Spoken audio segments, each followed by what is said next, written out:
ప్రభువును మహిమ కలుగును గాక. మన ప్రియ రక్షకుడు ప్రభు అయిన యేసుక్రీస్తు వారి దివ్యమైన నామమున చేరువచ్చిన ప్రియులందరికీ నా హృదయపూర్వక ప్రేమందనాలండి. మంచిది ప్రియులారా, దేవుడు తన మహాకృపను బట్టి మనల్ని ఎంతగానో ప్రేమించి ఆయన కృపలో మనల్ని భద్రపరుస్తూ దినదినము ఆయుష్కాలాన్ని ఈ దినాలందు లేకపోతే ఈ లోకములో మనకి అనుగ్రహిస్తూ మాత్రమే కాదు, నీతిని దానంగా దయచేస్తూ కృప వెంబడి కృప అనుగ్రహిస్తూ విశ్వాసం మూలముగా జీవితంలో ముందుకు సాగే ఆ సమయోచితమైన సహాయాన్ని దేవుడు అనుగ్రహిస్తున్నాడని నేను బలంగా నమ్ముతున్నాను. ప్రియులారా, మనం అందరము కూడా ఆ రీతిగానే విశ్వాస జీవితంలో ముందుకు సాగలవారమై ఉన్నాం.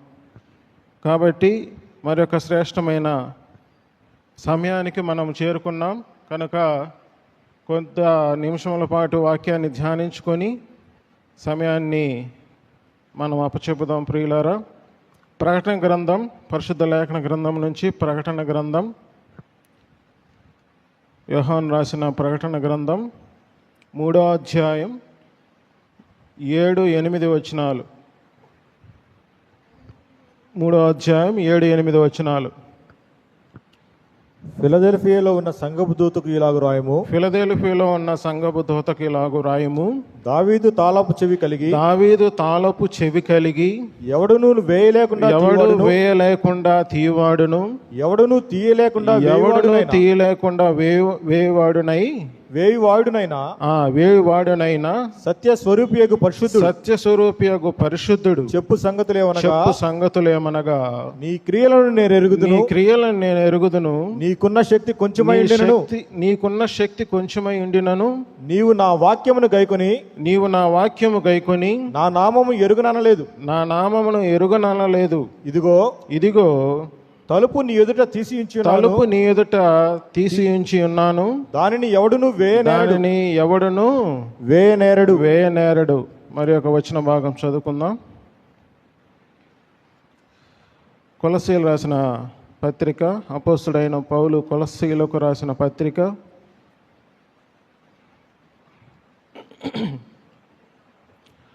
1వ అధ్యాయం 22వ వచనం. తన సన్నిధిని పరిశుద్ధులుగాను నిర్దోషులుగాను నిరపరాధులుగాను నిలవబెట్టుటకు ఆయన మాంసయుక్తమైన దేహమందు మరణము వలన ఇప్పుడు మిమ్మును సమాధానపరచెను. పునాది మీద కట్టబడిన వారై స్థిరముగా ఉండి మీరు విన్నట్టు ఆకాశం క్రింద ఉన్న సమస్త సృష్టికి ప్రకటింపబడినట్టు ఈ సువార్త వలన కలుగు నిరీక్షణ నుండి తొలగిపోక విశ్వాసమందు నిలిచి ఉండిన ఎడల ఇది మీకు కలుగును, సమాధానము మీకు కలుగును. దేవుడు తన వాక్యాన్ని దీవించును గాక. వాక్య సహాయార్థం ప్రార్థన చేసుకుందాం. అందరూ తలల వంచి ప్రార్థనలోకి ఉంచవలసిందిగా మనవి చేస్తున్నాం. మమ్మల్ని మిక్కిలిగా ప్రేమించిన మా ప్రియ పరలోకపు తండ్రి, జీవం గలనైన జీవాధిపతి యేసుక్రీస్తుని ఘనమైన నామములకు అపరంజి పాదములకు వేలాది స్తుతులు స్తోత్రములైనా గడిచిన కాలముతో కాచి రక్షించి మరొక దినాన్ని ఇచ్చి ఉదయకాల సమయం పరిశుద్ధ దినం నీ బల చుట్టూరు మక్కల వలె మమ్మల్ని చేర్చి నిన్ను ఆత్మతో సత్యంతో ఆరాధించడానికి, నీ యొక్క శరీర రక్తాలలో పాలు పంపులు పొందడానికి మీరు మాకు అనుగ్రహించిన ధన్యతకై, సమయానికై, కృపకై నీకు ఎలా స్తోత్రములైనా. చేరవచ్చిన ప్రతి బిడ్డని మీరు జ్ఞాపకం చేసుకోండి, నిండాలుగా ఆశీర్వదించండి, దీవించండి, బలహీనలను బలపరచండి, అనారోగ్యం గలవారిని ఆరోగ్యపరచండి. మెట్టుకు ప్రభువా, ఎగ్జామ్స్ నిమిత్తమై రేపు నుంచి జరగబోచుండగా రాస్తున్న ప్రతి బిడ్డని నాయన మరి మంచి జ్ఞానాన్ని, జ్ఞాపశక్తిని, వివేచన జ్ఞానాన్ని అనుగ్రహించి ఆ బిడ్డలు చక్కగా రాయడానికి జ్ఞాపశక్తినిచ్చి ప్రభువా వారు నాయన మరి ఎగ్జామ్స్ రాసి నాయన చక్కగా ఉత్తీర్ణులగు నిమిత్తం నీ కృప వారి ఏడలో ఉంచమని వేడుకొంచున్నాం. ఇంకా అనేక మంది అనేక ప్రయత్నాల్లో ఉంటున్నారు. వారి యొక్క విషయాన్ని కూడా మీరు జ్ఞాపకం చేసుకొని వారికి కావలసిన ప్రతి అవసరతను తీర్చమని వేడుకొంచున్నాం.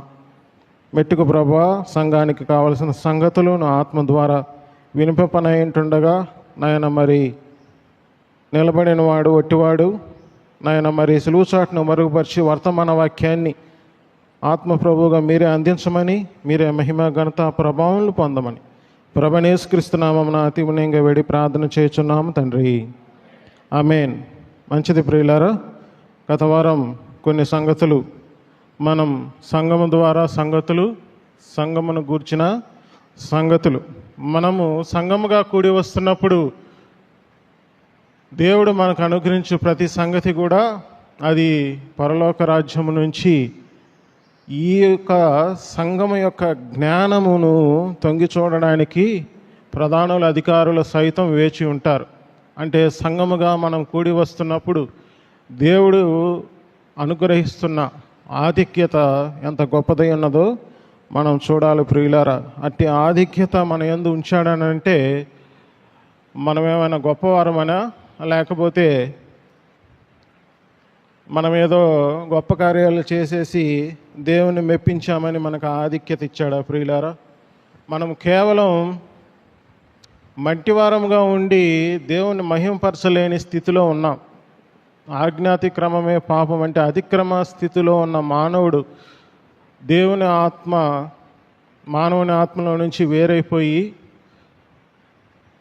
ఇక ఎన్నటికీ ప్రాయశ్చిత్తం లేని జీవితానికి నరుడు వెళ్ళిపోయినప్పుడు కేవలం మన యందుంచిన ప్రేమ ఎట్టిదో అనేది ఆయన ఎడల మనము గమనించినప్పుడు మనకు అర్థమవుతుంది ప్రియులారా. దేవుని సంకల్పం కేవలం దాని నుంచి మొదలవ్వలేదు, కానీ మానవుడు తాను ఆ రీతిగా జరుగుతాడని భవిష్యత్ జ్ఞాని అయిన దేవుడు పేతురు రాసిన మొదటి పత్రికలో చెప్పినట్లు, అపోస్తుల కార్యముల గ్రంథం 2:23 చెప్పినట్లు దేవుని భవిష్యత్ జ్ఞాని అయిన దేవుడు ఆయన అనాదికాల సంకల్పములో సంఘాన్ని నియమించుకున్నాడు.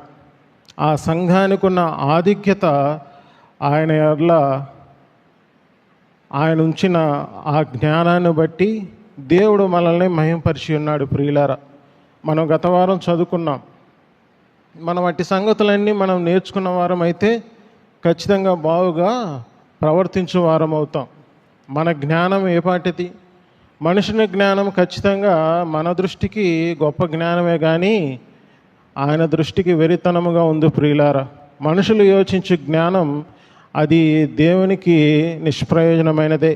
మనం ఎంతగా ఆలోచించి ఎన్ని పనులు చేస్తున్నప్పటికీ అది దేవుని నామ మహిమకరంగా లేని పక్షంలో అవన్నీ కూడా ఒకనాడు అవన్నీ దేవుని విషయంలో అవి వీగిపోక తప్పదు. అంటే వాటి నుంచి తుడుపు కాలం ఖచ్చితంగా వస్తుంది. మానవులమైన మనము అవన్నీ చేస్తున్నప్పుడు తన బిడ్డలుగా ఆయన ఎంతో ఆలోచించి ఓర్పుతో సహనముతో మన ఎడల దీర్ఘశాంతం గలవాడై ఉంటాడు. మనము సంఘంలో జరిగించే ప్రతి పనిని కూడా ఆయన చూస్తూనే ఉంటాడు ప్రియులారా. కానీ దేవుని యొక్క కృపని దుర్వినియోగం చేసుకొని కృప నిష్ఫలం అయ్యేలాగా మనం ప్రవర్తించిన ఎడల ఏదైతే దేవుడు మనకు అనుగ్రహించు నీతి ద్వారా కృప, అదే మన రోమిలు రాసిన పత్రిక 5:21 చెప్పిన రీతిగా సమయోచితమైన సహాయం మనకి కలగదు ప్రియులారా. అట్టి విషయంలో జ్ఞానము కలిగిన వారము మనము ఎన్నో ఏళ్ళ నుంచి మనకి సంఘముగా కూడి మనము జ్ఞానము కలిగి ప్రవర్తించు వారముగా ఉన్నాం. కానీ ఇంకా సంఘాన్ని లోకంలో తీసుకువచ్చి మనం అదే రీతిగా మనం దేవుని న్యాయపరిచినట్లయితే దేవుడు తగిన కాలమందు మనకి ప్రతిఫలం ఇస్తాడని మనము దేవుని యందు భయము కలిగి విశ్రాంతి తొలగిపోతామనేమో ఆ భయము కలిగి మనం బాగుగా ప్రవర్తించే వారముగా ఉండాలి. ఇక్కడ మనం ప్రకటన గ్రంథం 3:7 ఒక సంఘం కనబడుతుంది. 7 సంఘపు దూతలకు యోహాను భక్తుడి ద్వారా దేవుడు వ్రాయించిన సంగతులు. ఈ ఫిలదెల్ఫియా యొక్క సంఘ పరిస్థితి చూస్తే ఈ మిగతా 6 సంఘాల కంటే చాలా భిన్నముగా ఉన్నది. అవునా? అన్ని విషయాల్లో దేవుడు ఈ సంఘాన్ని ఎంతో ప్రేమించి అనుగ్రహించి రాసిన సంగతులు ప్రియులారా. దానికి కారణం ఏంటి? ఎఫెసీ సంఘానికి మొదటి ప్రేమ మర్చిపోయాను అన్నాడు. అదే రీతిగా ఈ లవోదికయలో నువ్వు ధర్మశాస్త్ర బోధని మాత్రమే కాదు, ఆ నీతి కారణమగు నియమాన్ని రెండు అంటే కలిపి చెరపడి నియమాన్ని పులిపిండిని వారు మోస్తున్నారు. మాత్రమే కాదు, చల్లగానైనా వెచ్చగానే ఉన్నారు. మనమందరికీ తెలుసు, చల్లగా అంటే వెచ్చగానే అంటే దేవుడు మనకి ఒక జీవితాన్ని, విశ్వాసం మూలమగు జీవితాన్ని అనుగ్రహించినప్పుడు చల్లగా వెచ్చగా అని దేన్ని ఎలా బట్టి డిసైడ్ చేస్తాం? దేవుడి వాక్యాన్ని మనం ఎరిగి విశ్వాస జీవితంలో మనం ముందుకు సాగుతూ నీతి అను మైమరువు కలిగి దేవుని యందు మనం ఈ బలారాధన చేస్తూ మనం జీవిస్తున్న అనే క్రమంలో సంఘం, ఉదాహరణకి లవోదికయ సంఘం అనేదే మన సంఘం అనుకుందాం అనుకోండి. నువ్వు చల్లగానైనా వెచ్చగానైనా ఉండిన మేలు, నువ్వు నిలువెచ్చిన స్థితిలో ఉన్నావని అంటే ఏమని చెప్పాలి? సహజంగా మనం విన్న వాక్యాలైతే నువ్వు పాత జీవితంలో కానీ కొత్త జీవితం రెండు కలిపి చేస్తున్నావు అనే బోధలు మనం విన్నాం ప్రియులారా. ఒకసారి వెలిగింపబడిన జీవితం, ఆ జీవితం ముందుకు సాగాలనంటే మళ్ళీ వెనకడుగు వేస్తే అది చల్లగా ఎందుకు మారుతుంది? లేకపోతే మనం ఒకవేళ ముందుకు సాగే క్రమంలో అది వెచ్చగా ఎందుకు మారుతుంది? ఎలా మారుతుంది? జీవించే విషయంలో మనకి నేర్పిన బోధ అది అన్యజనులైన అపోస్తుడిగా నియమింపబడిన పౌలు భక్తుడి ద్వారా మనం గలతీలో రాసిన పత్రికలో 1వ అధ్యాయం 6వ వచనంలో మరి మీరు కృప వలన పిలువబడితేనే అంటున్నారు. అంటే సువార్త వలన మనం ఏదైతే దేవుడు మనకు వాగ్దానం చేశాడో అటు వాగ్దానాన్ని మనం పొందుకున్న మనము ఆ సువార్త వలన మనం జీవంలోనికి వచ్చాం. అదే సువార్త రోమీయులకు రాసిన పత్రిక 1వ అధ్యాయం 15, 16, 17 వచనాల్లో మనల్ని జీవింపచేయడానికి, మన విశ్వాసము అంతకంతకు అభివృద్ధి పొందడానికి దేవుని శక్తిగా అది మారింది ప్రియులారా. అంటే విశ్వాసమునకు కర్త, కొనసాగించేవాడు రెండూ ఒకడే కదా. విశ్వాసానికి దేవుని అంటే విశ్వాసకర్త ప్రభువైన యేసుక్రీస్తు యందు విశ్వాసం ఉంచడం ఒకటైతే, కొనసాగింపు కూడా అలా లేకపోవడం అది నిలువెచ్చని స్థితి కింద దారితీస్తుంది ప్రియులారా. మనం ఆ రీతిగా మనం ఆలోచించినట్లయితే ఈ లవోదికయ సంఘం ఏ రీతిగా ఉందనేది మనకు అర్థమవుతుంది. అంటే వారు భిన్నమైన సువార్త తట్టు తిరిగి, అంటే ఏదైతే దాస్యమని కాడి క్రింద చిక్కుకొనకుండా దేవుడు వారిని విమోచించి విడుదల దయచేసి దేవుని నీతిగా మనల్ని చేసుకున్నాడో అట్టి స్థితి నుంచి మరలా మనం దాస్యమనే కాడి కింద చిక్కుకొనడం వల్ల వచ్చే స్థితి, ఆ రెండింటినీ మనం మోస్తూ మనం ముందుకు సాగుతుంటే నిలువెచ్చిన స్థితి వస్తుంది ప్రియులారా. అంటే మన యొక్క నీతిని కృప ద్వారా మనం పొందుకున్నాం. మరలా అదే నీతి ద్వారా కృపను పొందుకోవాల్సిన మనము ధర్మశాస్త్ర మూలమగు నీతి ద్వారా అనుసరించినట్లయితే ఆ స్థితి కలుగుతుంది. మీరు ధ్యానించండి, దేవుడు ఖచ్చితంగా మీకు అట్టి విషయంలో గ్రహింపునిస్తాడు. అలాంటి సంఘం విషయంలో దేవుడు ఎక్కడున్నాడు అంటున్నాడు. 20వ వచనం చదవండి అన్న ఒక వర్షం. ప్రకటన గ్రంథం 3వ అధ్యాయం 20వ వచనం. ఇదిగో నేను తలుపునంత నిలుచుండి తట్టుచున్నాను, ఎవడైనను నా స్వరము విని తలుపు తీసిన ఎడల నేను అతని యొద్దకు వచ్చి అతనితో నేనును నాతో కూడా అతను కూడా భోజనం చేయను అని అంటున్నాడు. ఇక్కడ తలుపునొద్ద నిలుచుంది ఎవరండి? ఎవరు?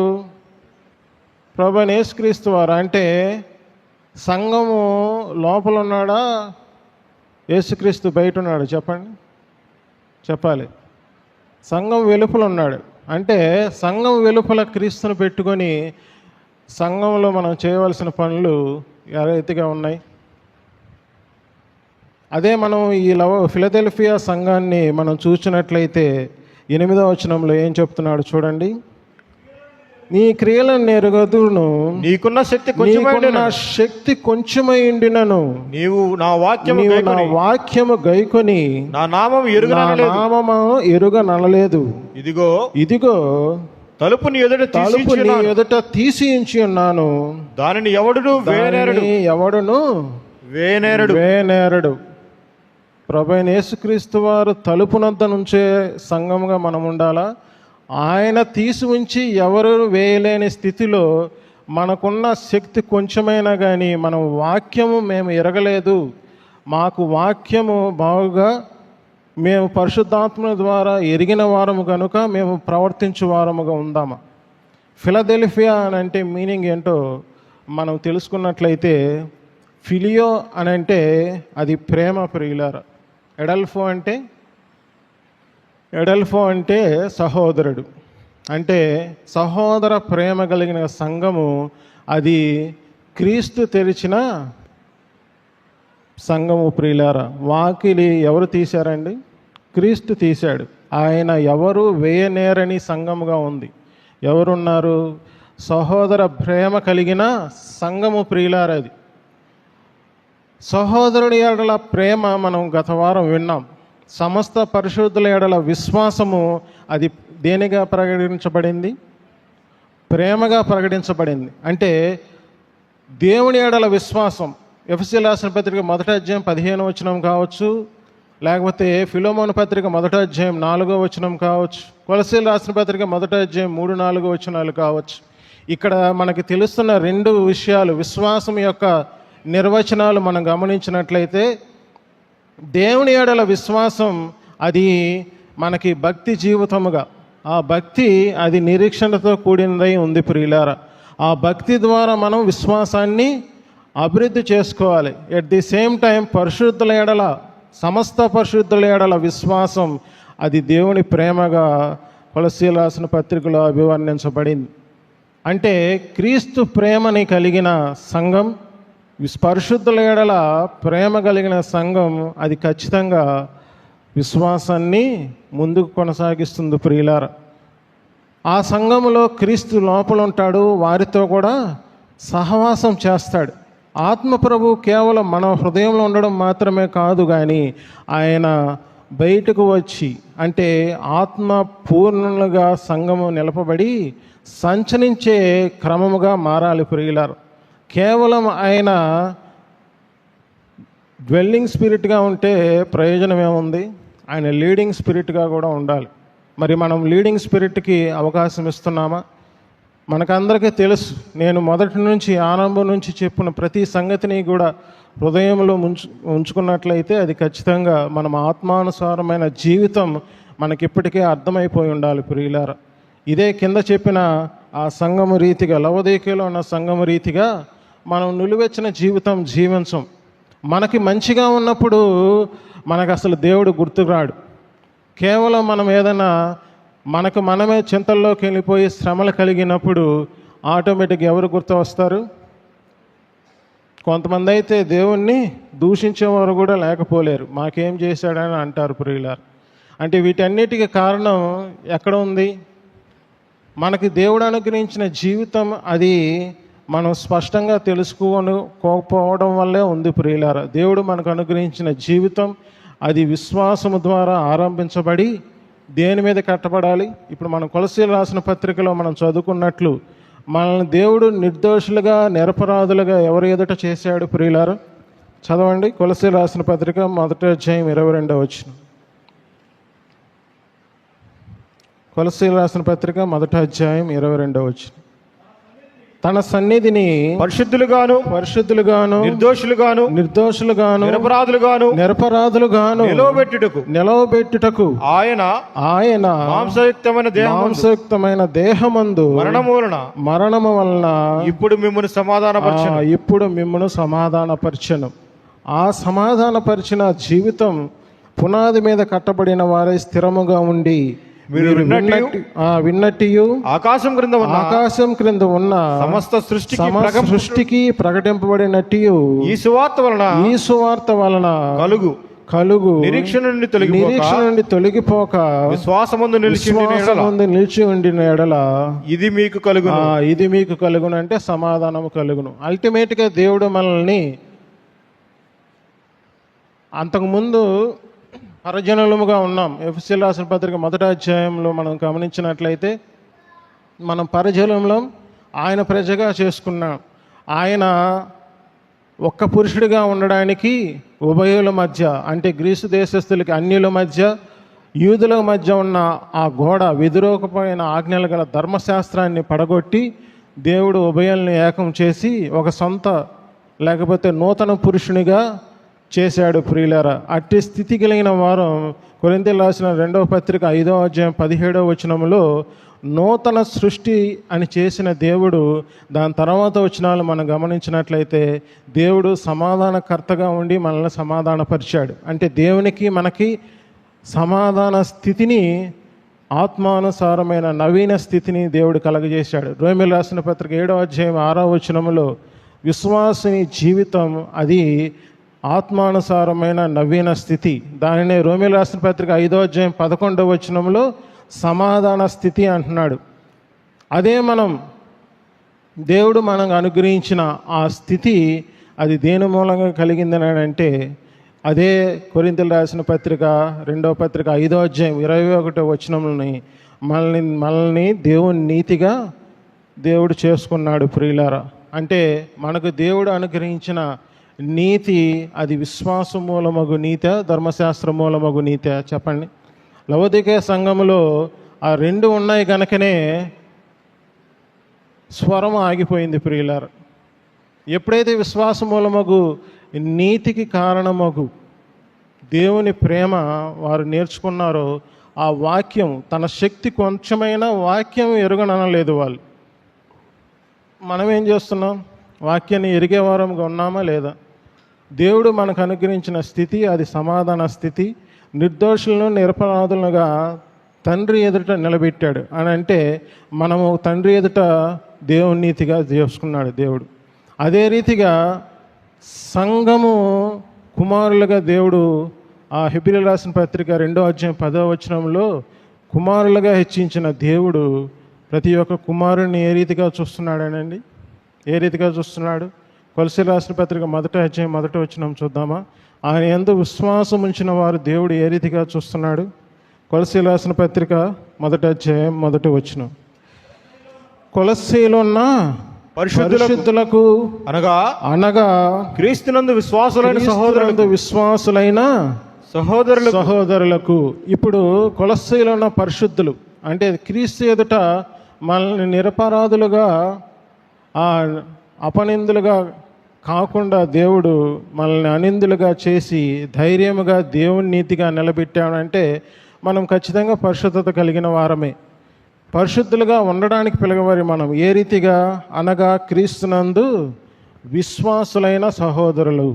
అంటే దేవుని ఎదుట నిలబడిబడిన వారు ఏ రీతిగా అభివర్ణించబడుతున్నారండి? విశ్వాసులైన సహోదరులు. ప్రియులారా, ఈ వచనాలన్నీ కొద్దిగా లక్ష్యముంచి వింటే మీకు ఖచ్చితంగా అర్థమవుతాయి. ఇప్పుడు మనం ఏమనుకుంటున్నాం? క్రీస్తు యందు మనం నిలబెట్టమని మనం పరిశుద్ధులుగా ఎంచబడినామని అంటే క్రీస్తు యేసునందు విశ్వాసం ఉంచిన సహోదరులు. సహోదరులు అంటే బ్రదరన్, అంటే మనమందరము కూడా ఒకే ఆత్మ లేకపోతే ఒకే వ్యక్తి నుంచి జన్మించబడిన వారం. ప్రియులారా, మరి అలాంటి వారం ఇదే కొలస్సీయులకు రాసిన పత్రిక మనం గత వారం చదువుకున్నట్లు 3-4 వచనాల్లో దేవుడు మనకి అనుగ్రహించబడిన విశ్వాసం అది పరలోకమునందు మన కొరకు ఉంచబడిన నిరీక్షణ అయితే, పరిశుద్ధుల ఎడల మీకున్న ప్రేమ కనపరచాలంటే క్రీస్తునందు మీకు కలిగిన విశ్వాసము గురించి మనం నేర్చుకోవాలి. విశ్వాసమును గురించి మనం నేర్చుకునే పక్షంలో మనకి ఏమి కలగదు? మనం నేర్చుకోవాలా వద్దా? మనకి దేవుడు అనుగ్రహించిన ప్రతి ఆజ్ఞ కూడా, దేవుడు మనకు అనుగ్రహించిన కాడి అది భారమైనది కాదు. మత్తయి సువార్త 11వ అధ్యాయం 28-29 వచనాల్లో మనం గమనించినట్లయితే దేవుడు పరిశుద్ధమైన పిలుపుతో పిలిచి ప్రతి ఒక్కరిని ఆ పిలుపుతో పిలిచిన పిలుపుకి దేవుడు కింద వెంటనే కాడి ఇస్తున్నాడు. ఆ కాడి సులువైనదని చెప్తున్నాడు. సులువైనదంటే సులువైనదే ప్రియులారా. అది మనం భారంగా మార్చుకుంటున్నామని అంటే ఆ కాడి కింద తీసి పెడుతున్నామని దాని అర్థం. మనం చింతిస్తున్నామని అంటే దానికి మూలం మనమే ప్రియులారా. మనకు శ్రమలు కలుగుతున్నాయని అంటే ఆ శ్రమలు మనకు ఏ విధంగా కలిగాయో అనే కించిత్ అవగాహన కూడా మనకు లేని పక్షంలో అది ఖచ్చితంగా మన మీద రూలింగ్ చేస్తూనే ఉంటుంది. సాతానుడు మనల్ని ఎలాగా ఆ శ్రమల పాలు జరిగిస్తాడన్న విషయాన్ని కూడా మనం తెలియని వారముగానే ఉంటాం. ప్రతి విషయానికి కూడా శోధన వస్తే దానికి మూలం మనమని చాలా అనుకోం. ఖచ్చితంగా ఏమనుకుంటాం, ఆ దేవుడు నాకు ఎన్నో శ్రమలు కలగజేస్తున్నాడు. లేకపోతే ఈ పరిస్థితి ఏంటి, వాళ్ళేమో మంచిగా ఉండి వాళ్ళేమో అలా ఉన్నారా, వాళ్ళు అన్నీ జరిగిస్తున్నారు కానీ వాళ్ళు అలా ఉన్నారు, మేము దేవుని ఎదుట ఇంత కష్టపడి జీవిస్తున్నాం, మేము ఇలా ఎందుకున్నాం అని మనం అనుకుంటూ ఉంటాం. కానీ వాళ్ళు ఎలా ఉన్నప్పటికీ వాళ్ళ కడవరి స్థితి దేవుడు వారిని ఎరుగుదురు. కానీ మనకున్న పరిస్థితి మనం బాగుగా ఎరగగలవారం ప్రియులారా. నీకున్న స్థితి నీవే చెప్పగలుగుతావు. ఆ స్థితి కూడా మనం తెలుసుకోలేని పక్షంలో మన విశ్వాసము అది వ్యర్థమవుతుంది ప్రియులారా. నిరీక్షణ కూడా నిరర్థకం అవుతుంది. కానీ మనము అతి పరిశుద్ధ స్థలంలో ప్రవేశించిన నిరీక్షణ కలిగి పరలోకమందు పౌరసత్వం కలిగి అక్కడి నుంచి మనం జీవిస్తున్న వారమని జ్ఞానము కలిగి మసులుకుంటే ఖచ్చితంగా ఈ యొక్క పరిస్థితులన్నీ మనకు తేటతెల్లమవుతాయి. ఇవన్నీ కేవలం ఏదో నేను ప్రతి వారం వచ్చి రొట్టె రసంలో పాల్గొని నేను వెళ్ళిపోతున్నాను, దేవుడు నన్ను బాగా ఉంచుతున్నాడు అంటే ఇవన్నీ ఈ ప్రత్యక్షతలన్నీ ఖచ్చితంగా కలగవు ప్రియులారా. ఆత్మానుసారమైన జీవితాన్ని అనుసరిస్తూ ఆత్మానుభవం చేత ముందుకు సాగే ప్రతి వ్యక్తికి కూడా ఇవన్నీ అర్థమవుతాయి. అలాంటి స్థితికి ప్రతి ఒక్కరిని తీసుకురావాలని దేవుని యొక్క చిత్తమైనది. అందుకాబట్టే ఆ సమాధానము ఆ సువార్త మీద అనుగ్రహింపబడిన నిరీక్షణ వల్ల మనకు కలుగుతుందని చెప్తున్నాడు. ఈ నిరీక్షణ మన దేవుడు అనుగ్రహించిన నిరీక్షణ అది కేవలం ఆ ఫిలదెల్ఫియా సంఘానికి ఏ రీతికి అబ్బిందని అంటే వారందరూ కూడా సహోదర ప్రేమ కలిగి ఉన్నారు ప్రియులారా. సహోదర ప్రేమ అది కేవలం ఎవరికి వాళ్ళు అనుకుంటే వచ్చేది కాదు. చెప్పాను కదా, మనము స్నేహపూర్వకమైన ప్రేమలు అవి మన సామర్థ్యాన్ని బట్టి లేకపోతే ఇతరులు మనల్ని ప్రేమించే ప్రేమను బట్టి కలుగుతాయి. లేకపోతే మనం ఏదైనా ఒక ఏళ్ళ అవసరం ఉంటే మనం ప్రేమను చూపిస్తూ ఉంటాం. ఆ తర్వాత ఆ ప్రేమ ఎట్టుపోతుంది ఎవరికీ తెలియదు. సహాయం చేసిన వాడి మీదే మనం ఏం చేస్తాం, నిందలు మోపుతాం, బెదిరిస్తాం, అన్నీ కూడా చేస్తూ ఉంటాం. కానీ సహోదర ప్రేమ ఏ విధంగా ఉందని ఎలా తెలుస్తుంది ప్రియులారా? నిన్ను ప్రేమించి నిన్ను ఎంతగానో నీ ఎడల సొంత సహోదరుడిగానో ఉంచిన పరిస్థితుల్లో కూడా సహోదర ప్రేమ లేకపోతే ఏం చేస్తారండి? ఖచ్చితంగా బెదిరిస్తారు. బెదిరించి ఏం చేస్తారు, నువ్వు ఇలాంటి పనులు చేస్తే ఖచ్చితంగా మొదటి వేటు నీ మీద అని బెదిరించే రోజులు కూడా ఉన్నాయి ప్రియులారా. ఎందుకు? దానికి మూలం ఏంటంటే మనకున్న శక్తి కొంచెమైనా వాక్యం మన హృదయంలో లేదు. కాబట్టి అలాంటి వాళ్ళే మరలా ఏం చేస్తారు, సంఘాన్ని పాలించాలని చూస్తుంటారు ప్రియులారా. అది ఎంత దుర్భరమో గమనించారా మీరు? సంఘాన్ని సహోదరుని ప్రేమ కడుపులోంచి తీసి సహాయం చేసిన వారి మీదే గుండెల మీద తన్నినట్టు బెదిరించి ఏం చేస్తారండి? ఎందుకనంటే ఆ ఎదుటి వ్యక్తి చాలా సామాన్యుడు అవ్వచ్చు, లేకపోతే బలగం లేనివాడు కావచ్చు, లేకపోతే కేవలం విశ్వాసం మీద లక్ష్యం ఉంచి జీవించే వ్యక్తి కావచ్చు. అలాంటి వాడు ఎలా ఉంటాడు? ఖచ్చితంగా ఆత్మానుసరించి నడుస్తుంటాడు. ఎదుటి వ్యక్తి మీద విశ్వాసం బట్టి ప్రేమ చూపిస్తుంటాడు. కానీ వారు ఏం చూపిస్తున్నారు? ఖచ్చితంగా ప్రేమను చూపించరు, వారి అధికారాన్ని చూపిస్తుంటారు ప్రియులారా. మరి ఈ సహోదర ప్రేమ ఎలా కలుగుతుందండి? తెస్సలోనికీయులకు రాసిన మొదటి పత్రిక 4వ అధ్యాయం చూస్తారా? మొదటి వచనం.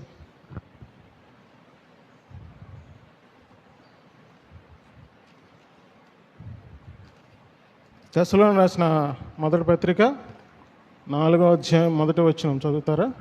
మెట్టుకు సహోదరులారా మేము ప్రభువైన యేసు ద్వారా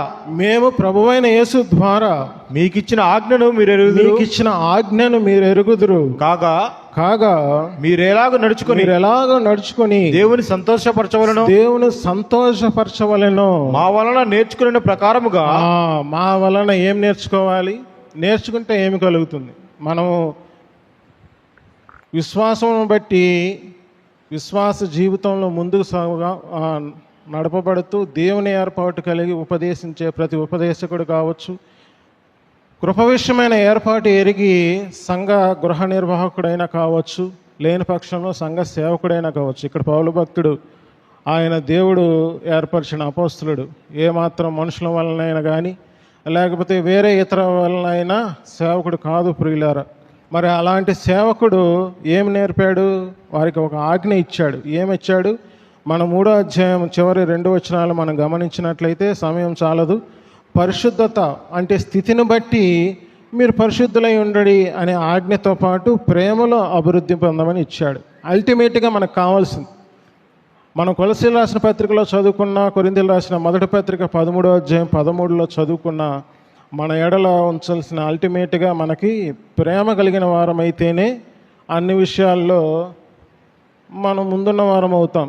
విశ్వాస పరిమాణమును బట్టి మనం ఎంత గొప్పగా దేవుడు మనకు ఆధిక్యతలు ఇచ్చినప్పటికీ ప్రేమ లేకపోతే ఏమైపోతాం? అవన్నీ దేవుడు నీ విషయంలో నీకు తలాంతులుగా ఇవ్వచ్చేమో కానీ సంఘపరంగా కూడా అవన్నీ మనం ఆలోచించాలి.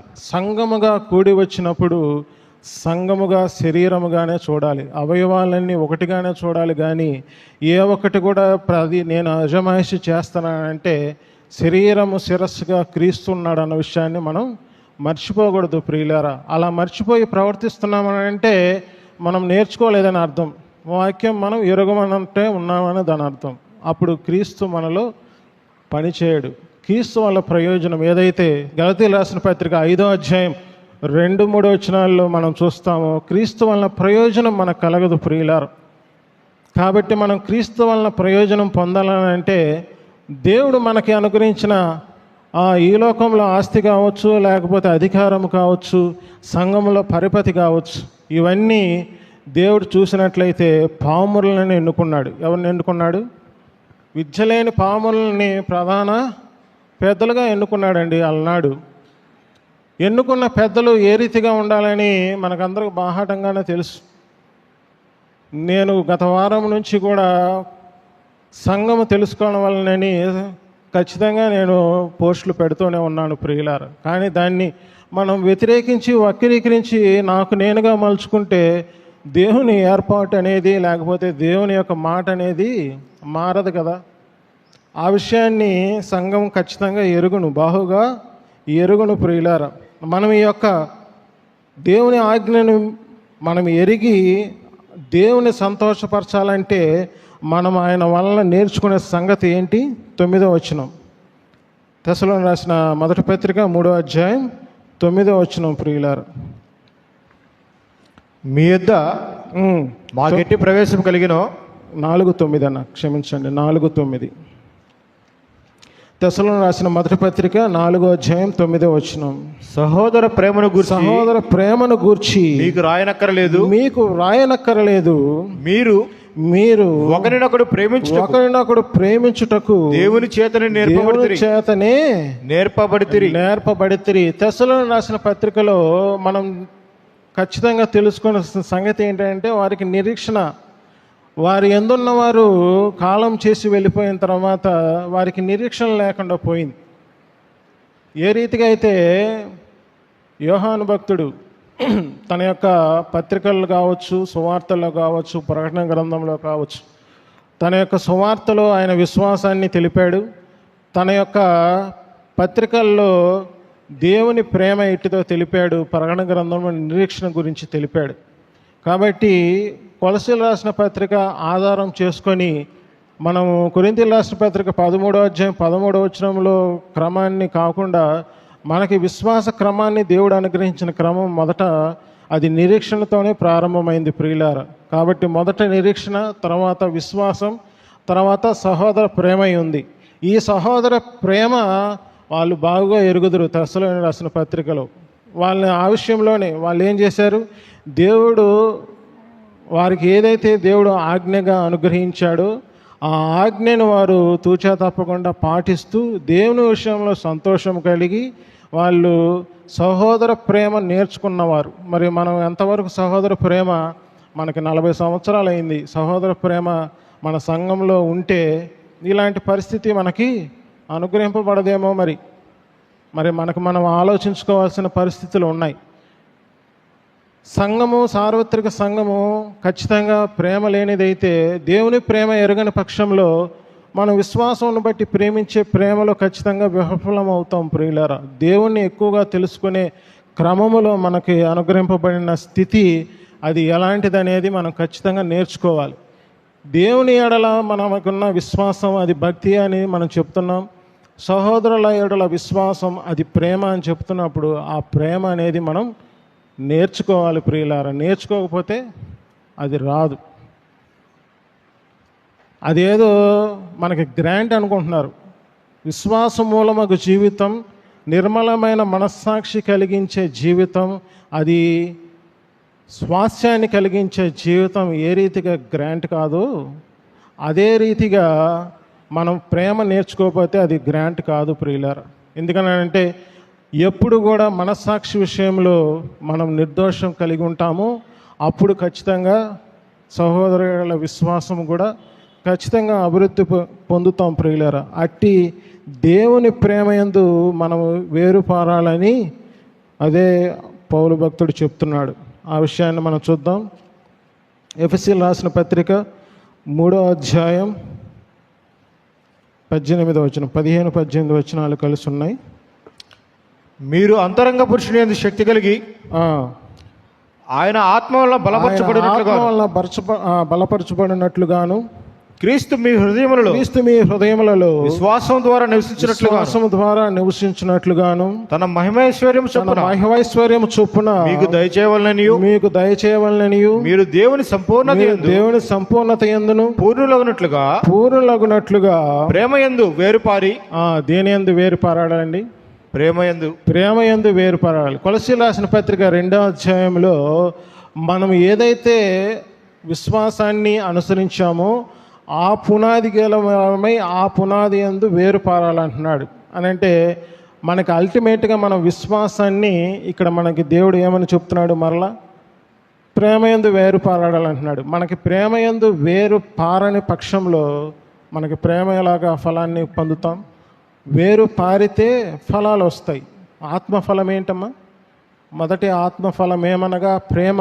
ఆ ప్రేమ మనము ఫలముగా పొందాలని అంటే మనం ఖచ్చితంగా ఆ ప్రేమ యందు వేరుపారాలి. వేరుపారాలంటే ఆయన యొద్ద మనం నేర్చుకోవాల్సిన విధానం చాలా ఉంది ప్రియులారా. మనము సహోదరుల విశ్వాసాన్ని మనం చూపిస్తున్నామని అంటే ఇతరులను బట్టి, అంటే సహోదరుడు నీ పట్ల చూపించే విశ్వాసము ఎంతగా నీ మీద చూపిస్తున్నాడో ఆ జ్ఞానం ఎరిగినా చాలు. ఎందుకనంటే దేవుడి వల్ల విశ్వాసము సంపూర్ణ భక్తి కలిగి వాళ్ళు జీవించే క్రమంలో పరిశుద్ధుల ఎడల విశ్వాసాన్ని ఖచ్చితంగా చూపిస్తారు ప్రియులారు. అలాంటి చూపించిన వ్యక్తిని ఆధారం చేసుకొని మనం ఖచ్చితంగా ఏం చేయవచ్చు? నేర్చుకోవాలి ప్రియులారా. దేవుని వాక్యమే నేర్పుతుందని అంటే సంఘంలో ఉంచింది కూడా సత్యం గురించి అనుభవ జ్ఞానంగా ఉంచాలని. గత వారం సహోదరుడు, నేను ప్రేమించిన సహోదరుడు ఒక క్వశ్చన్ వేశాడు. బ్రదర్, లోకంలో ఖచ్చితంగా దేవుని నమ్మకపోతే వాడు నరకానికి వెళ్ళిపోతాడని అంటున్నారు కదా, దేవుడు మరి నరకానికి ఎందుకు పంపిస్తున్నాడు? ఆయన ఒక మాట అనుకుంటే, ఒక మాట తలుచుకుంటే ఖచ్చితంగా వాళ్ళు పరలోకానికి తీసుకోవచ్చు కదా అనే క్వశ్చన్ మనకు వేసుకున్నాం అనుకోండి. దానికి సమాధానం ఏం చెప్పాలి? ఏమనుకుంటాం మనం? దేవుడు ఆ రీతిగా మనల్ని ఏర్పాటు చేసుకోలేదనే జ్ఞానం మనం తెలుసుకోవాలి. అంటే దాని విషయంలో మన వాక్యం నేర్పుతుంది ప్రియులారా.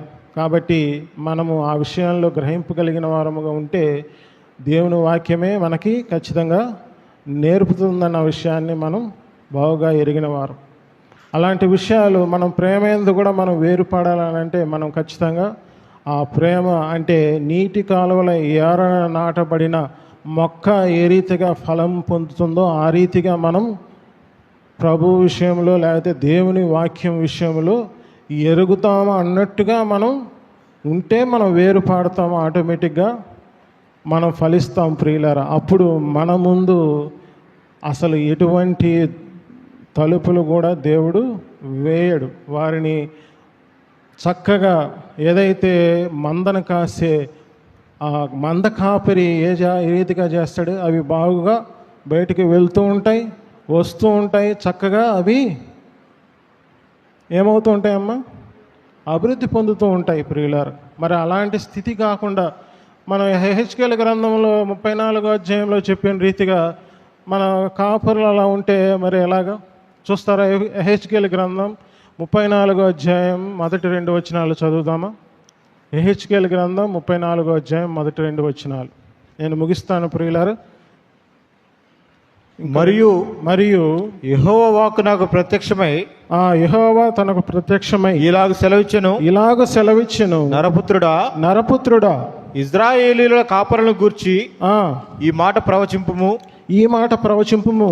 ఆ కాపరులతో ఇట్లనుము, ప్రభువుకు యెహోవా సెలవిచ్చినదేమనగా తమ కడుపు నింపుకొను ఇశ్రాయేలీయుల కాపరులకు శ్రమ. కాపరులు గొర్రెలను మేపవలను కదా. మీరు క్రొవ్విన గొర్రెలను వధించి క్రొవ్వును తిని బొచ్చును కప్పుకొందురు గాని గొర్రెలను మేపరు. బలహీనమైన వాటిని మీరు బలపరచరు. రోగము గల వాటిని స్వస్థపరచరు. గాయపడిన వాటిని కట్టుకట్టరు. తోలువేసిన వాటిని మరలా తోలుకొని రారు. తప్పిపోయిన వాటిని వెదకరు. అది మాత్రమే కాక మీరు కఠిన మనస్కులై బలాత్కారముతో వాటిని ఏలుదురు. ఇక్కడ ఇంకా ప్రేమ ఏడుందమ్మా చెప్పండి? ప్రేమ ఏడుంది? సంఘములో బలపరచే వాళ్ళని బలపరచకుండా, రోగం కలిగిన విషయంలో స్వస్థపరిచే విషయాలు జరిగించకుండా, కరోనా టైంలో రోగం అందరికీ వచ్చిందా రాలేదా? మేబీ అందరికీ వచ్చి వెళ్ళిపోయి ఉండొచ్చు. కానీ అలాంటి స్థితిలో ఉన్నప్పుడు సంఘ కాపరులు ఏం చేయాలి? ప్రాణాన్ని లెక్క చేస్తాడా? 99 గొర్రెలు పక్కన పెట్టి ఒక గొర్రె కోసం ఏం చేశాడనండి? సంఘ కాపరి విధానం అలా ఉంటుంది ప్రియులార. దేవుడు నేర్పించిన క్రమం అది అలాగుంటుంది. రోగము గల వారిని స్వస్థపరచరు. గాయపడిన వాటిని కట్టరు. తోలివేసిన వాటిని మరలా తోనుకొని రారు. మిస్ అవ్వడం కాదు, తోలివేసిన వాటిని. తర్వాత తప్పిపోయిన వాటిని వెదకరు. అది మాత్రమే కాక మీరు కఠిన మనస్కులై బలాత్కారంతో వాటిని వెళ్తారంట. కానీ అంత్య దినాలలో దేవుడు తన ఆత్మ ద్వారా మేపే సేవకులు ఎలాగుంటారని అంటే మనం అది కూడా చదువుకుందాం ప్రియులారా. ఇర్మియా గ్రంథం 23వ అధ్యాయం 4-6 వచనాలు చదువుతారా? ఇర్మియా గ్రంథం 23వ అధ్యాయం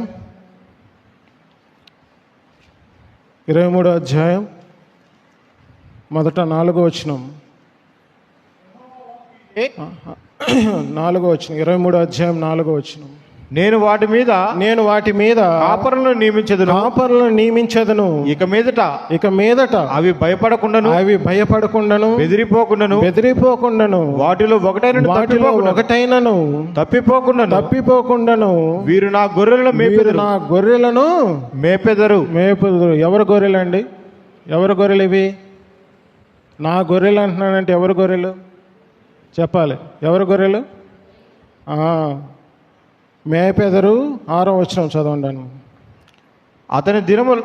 అతని దినములలో యూదా రక్షణ నందును ఇజ్రాయేలు నిర్భయముగా నివసించును. యెహోవా మనకు నీతి అని అతనికి పేరు పెట్టుదురు. ఇప్పుడు మన గొర్రెల కాపరి ఎవరండి? ఆత్మల కాపరి, ప్రధాన కాపరి, గొప్ప కాపరి అయిన మన ప్రభు అయిన యేసుక్రీస్తు వారు ప్రియులారా. సమృద్ధి జీవాన్ని అనుగ్రహించడానికి ఆయన వెళ్తున్నాడు ప్రియులారా. ఆయన మంద కోసం ఏదో జీతగాడిగా పనిచేయడు, లేకపోతే రూలింగ్ చేసేవాడిగా పనిచేయడు, బలాత్కారముగా ఏలే జీవితం కాదు. కానీ మన ప్రభు అయిన యేసుక్రీస్తు ఆత్మల కాపరి, ప్రధాన కాపరి, గొప్ప కాపరి అయిన మన ప్రధాన యాజకుడు ప్రియులారా మన ఆయన. మరి ఆయన ఏ రీతిగా మనల్ని అభివర్ణిస్తున్నాడు? ఇశ్రాయేలు నిర్భయంగా నివసించును, యెహోవా మనకు నీతి అని పేరు పెట్టబడను. అంటే దేవుని నీతిగా చేసుకుని, అంటే ప్రభు అయిన యేసుక్రీస్తు వారి మన నీతిగా జీవించే జీవితాలలో గొర్రె తప్పిపోదు, మాత్రమే కాదు బెదిరిపోదు, గాయపడితే స్వస్థత మానకపోదు. ఎందుకంటే ప్రతీది సర్వము కూడా ఆయన కలువరిగిరిలో విమోచనముగా అయ్యాడు ప్రియులారు. ఆయన పాపముగా చేయబడ్డాడు. దేవుని నీతి అగునట్లు పాపం ఎరుగని ఆయన మనల్ని పాపముగా చేయబడ్డాడు. అంటే ఆయన పాపం ఎరుగనివాడు, పాపము చేయనివాడు, పాపమే లేనివాడు. ఆయన ప్రధాన కాపరి, గొప్ప కాపరి, మనకు ఆత్మల కాపరి అయిన అధ్యక్షుడిగా మనకుండి మనల్ని ఏం చేస్తున్నాడు ప్రియులారా? మందన మేపుతున్నాడు. కాబట్టి మనం ఏ రీతిగా సహోదర ప్రేమ నేర్చుకోవాలనే విషయాన్ని మనము భయం కలిగి నేర్చుకుంటే బాగా ప్రవర్తించే వారం అవుతాం. అలాంటి స్థితిలో లేని పక్షంలో ధర్మ విరోధమైన సంబంధమైన ఆత్మ దుర్నీతిని ఆధారం చేసుకొని ఇదే సహోదరులను ఏం చేస్తుందండి? రూలింగ్ చేస్తుంది. అలాంటి వారు ఎవరి చేత శిక్ష చేయబడుతున్నారు చూడండి. లాస్ట్కి ఈ వచనం చూసి ముగిస్తాను. ఇదే తెస్సలోని రాసిన మొదటి పత్రిక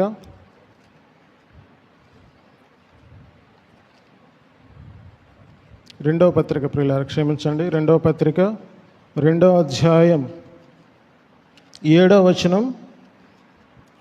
ధర్మ విరోధ సంబంధమైన మర్మము ఇప్పటికే క్రియ చేయుచున్నది గాని ఇది వరకు అడ్డగించుచున్నవాడు మధ్య నుండి తీసివేయబడు వరకే అడ్డగించును. అప్పుడు ఆ ధర్మ విరోధి బయలుపరచబడును. ప్రభువైన యేసు తన నోటి ఊపిరి చేత వానిని సంహరించి తన ఆగమన ప్రకాశము చేత నాశనము చేయును. నశించుచున్నవారు, ఇప్పుడు చూడండి, నశించుచున్నవారు తాము రక్షింపబడుటకై సత్య విషయమైన ప్రేమను అవలంబింపకపోయిరి గనుక వాని రాక అబద్ధ విషయమైన సమస్త బలముతోను నానా విధములైన సూచక క్రియలతోను మహత్కార్యములతోను దుర్నీతిని పుట్టించు సమస్త మోసముతోను నశించుచున్న వారిలో సాతాను కనపరచు బలమును అనుసరించి ఉండును. ఇందుచేత సత్యమును నమ్మక దుర్నీతి యందు అభిలాష గల వారందరూ శిక్షావిధి పొందుటకై అబద్ధమును నమ్మునట్లు మోసము చే శక్తికి దేవుడు వారికి పంపుచున్నాడు. ఎవరు పంపుచున్నాడు? దేవుడే వారిని పంపుచున్నాడు. మనము దేవుని శిక్ష చేయ క్రమంలో కూడా సాతానుకు అప్పచెప్పమంటుంది కూడా దేవుడే ప్రియులారా. కాబట్టి ఇంతటి జ్ఞానం ఏ రీతిగా వస్తుందని అంటే మనం ఆయన దగ్గర వినయ మనస్కులై దీన మనస్కులై మనము జ్ఞానాన్ని సంపాదించుకుంటే దేవుడు మనకు ఆ జ్ఞానాన్ని ఇస్తాడు. అలా కాకుండా నిరర్ధక తత్వ జ్ఞానం దేంట్లో ఉందని అంటే దాన్నే ముసలమ్మ ముచ్చట్లు అని కూడా అన్నాడు. అది ధర్మశాస్త్ర సంబంధమైన నీతి బోధలోనే వస్తుంది ప్రియులారా. ఎందుకనంటే ధర్మశాస్త్రము పాపానికి ఫలము కానీ ఆ నీతికి ఆధారము కాదు. ఎందుకంటే అది విశ్వాస సంబంధమైనది కాదు ప్రియులారా. నేను రూలింగ్ చేస్తాను అని అన్నాడంటేనే అది నీతి విరోధమైన ధర్మ విరోధమైన ఆత్మ పనిచేస్తుందని. ఒకనాడు ధర్మ విరోధి బయలుపరచబడతాడు. నాశన వస్తువు ఎక్కడ? ఆ యెరూషలేములో కూర్చోబెట్టబడతాడు. అతనే క్రీస్తు విరోధి ప్రియులారా. క్రీస్తు విరోధి వచ్చినప్పుడు వారికి కలిగే పాటలు ఎలా ఉన్నాయో చూడండి. ఆ శ్రమల దినాలలో వాళ్ళు ఆ రీతిగా ఉండడానికి వాళ్ళు అలాగ నియమింపబడ్డారు. కానీ సంఘం అలా నియమింపబడాలా? దుర్నీతికి మనకి ఏమి పొత్తుకు? వాటితో సహవాసం మనం ఎలాగ చేస్తామనే విషయాన్ని మనం గ్రహించలేని పక్షంలో దేవుడు మనల్ని ఏ రీతిగా ఆలోచిస్తాడు? మన సంఘం లవోదికీయ సంఘం లాగా ఉంటుందా, ఫిలదెల్ఫియా సంఘం లాగా ఉంటుందా ప్రియులారా? చెప్పాలి. లవోదికీయ సంఘం లాగా ఉండాలా, మనం ఫిలదెల్ఫియా సంఘం లాగా ఉండాలా? తాళపు చెవిని మనకి ఇచ్చాడనే భాగ్యం, అంటే ప్రతి వాక్యాన్ని విప్పడానికి తాళం దేవుడు అనుగ్రహించాడు. అది దావీదు తాళపు చెవి అంటున్నాడు. కాబట్టి మనము ఆ నిర్దోషత్వాన్ని, నిరపరాధత్వాన్ని, ఆ సమాధానత్వాన్ని, స్థితిని కలిగిన మనము సహోదరుల ఏడులో కూడా ఆ రీతిగానే నిలవకపోతే మన సహోదర ప్రేమ మనలో కనుమరుగైపోతుంది. అల్టిమేట్గా దేవుడు తాను ప్రేమించాను కనుక ఇతరులను ప్రేమించమంటున్నాడు. ఇక్కడ మన గొప్ప ఏముంది ప్రియులారా? నువ్వు ఇప్పుడున్న స్థితి అది దేవుడు అనుగ్రహించిన స్థితి అయితే నీవు ఇతరుల ఏడల ఏం చూపిస్తావు? ఖచ్చితంగా ప్రేమ చూపిస్తావు. ఎందుకంటే ఇప్పుడు నీకున్న ఆరోగ్యం కావచ్చు, నీకున్న గొప్పతనం కావచ్చు, నీకున్న బలగం కావచ్చు, నీకున్న నోరు కావచ్చు, ఏదైనా సరే అది దేవుడు ప్రేమించి నీకు అనుగ్రహించిందని మర్చిపోయావనుకో ఇతరులు కూడా ఎలా చూస్తావు? వేరేలాగా చూస్తావు. ప్రేమించి చూస్తే నాకు లేనిది అతనికి ఏముంది, అతను సమానుడే కదా క్రీస్తులో అని ఆలోచిస్తాం ప్రియులారా. ఆలోచించినప్పుడు సమస్య పరిష్కారం కోసం మనం ఆలోచిస్తాం, కానీ సమస్య పెంచడం కోసం కాదు. కాబట్టి ఇవన్నీ జ్ఞానం కలిగి మసులుకొని క్రీస్తు ప్రేమను నేర్చుకుందాం. ఫిలదెల్ఫియా, ఆ ఫిలియో అంటే మనం ఏ రీతిగా అయితే ప్రేమ, ఎడల్ఫో అంటే బ్రదరన్ అంటే సహోదరుడు, సహోదరుని బ్రదరన్ లవ్ కలిగి ఉంటే మనమందరం సహోదరులం, స్త్రీలతో సహా సహోదరులే ప్రియులారా. మీరు స్త్రీలు కాబట్టి స్త్రీలకు ప్రత్యేకమైన రాయితీలు ఉన్నాయి, లేకపోతే మాకు ప్రత్యేకమైన అవి ఉన్నాయి ఇవి ఉన్నాయి అని అనుకుంటే అవి కేవలం వ్యర్థమే. మనమందరము శరీరముగా సహోదరులముగా ఒక్క పురుషునిగానే చేయబడ్డాం అన్న విషయాన్ని మనం జ్ఞాపకం చేసుకుందాం. ఇంతకాలము కూడా మనం ఇంకా కూడా సర్వసత్యంలోనికి నడిపింపబడని పక్షములో ఇకనైనా దేవుని మాటలు ఆసక్తితో విని నేర్చుకొని మనం ఆ సమాధాన స్థితిని పొంది అదే కొలస్సీల రాసిన పత్రిక 1వ అధ్యాయం 28వ వచనములో దేవుని ఎడల మనం సంపూర్ణంగా నిలబడ్డాం, కానీ ఒకనాడు క్రీస్తు న్యాయపీఠం ఎదుట మనము సంపూర్ణంగా నిలబెట్టాలని పౌలు భక్తుడు ఆ రీతిగా ప్రయాసపడుతున్నాడు. ఈ రీతిగా కూడా ఈ లోకంలో పరిశుద్ధాత్మ దేవుడు అనేక సంఘాల ద్వారా ప్రయాసపడుతుండగా అట్టి ప్రయాసలో మనం పాలువారం అవ్వాలి, కానీ సులువుగా చిక్కుపెట్టు పాపం వైపునో లేకపోతే సాతానికి అవకాశం ఇచ్చి శోధనల వైపునో మనం వెళ్ళిపోతే తద్వారా ఖచ్చితంగా దుఃఖకరంగానే ఉంటుంది ప్రియులారా. అటు దుఃఖము మనకు కలగకుండా ఉండాలనే దేవుడు మనకేమనుగ్రహిస్తున్నాడు? ఆయన శక్తి చేత కాపాడబడే జీవితాన్ని ఇస్తున్నాడు. అటువంటి జీవితంలో అన్నీ కూడా ఎలా ఉంటున్నాయి? పచ్చని ఒలివ మొక్కల వలె మనం ఫలింపు జీవితం, పచ్చని ఎక్కడ పరుండ చేసే జీవితం ప్రియులారు. కాబట్టి పచ్చికగా బల్ల చెట్లలో పరుండ చేసే మన ప్రధాన యాజకుడైన గొప్ప కాపరి వైపు మనము లక్ష్యం ఉంచుదాం. మనము ధైర్యము నిరీక్షణ కలిగి మనము తుదమట్టుకు మన యొక్క విశ్వాసాన్ని కొనసాగిద్దాం. అటువంటి కృప మన షాలేము సంఘాన్ని పరిశుద్ధుల ఎండల కలుగునుగాక. ఆమేన్. దేవుడు తన వాక్యాన్ని దీవించునుగాక.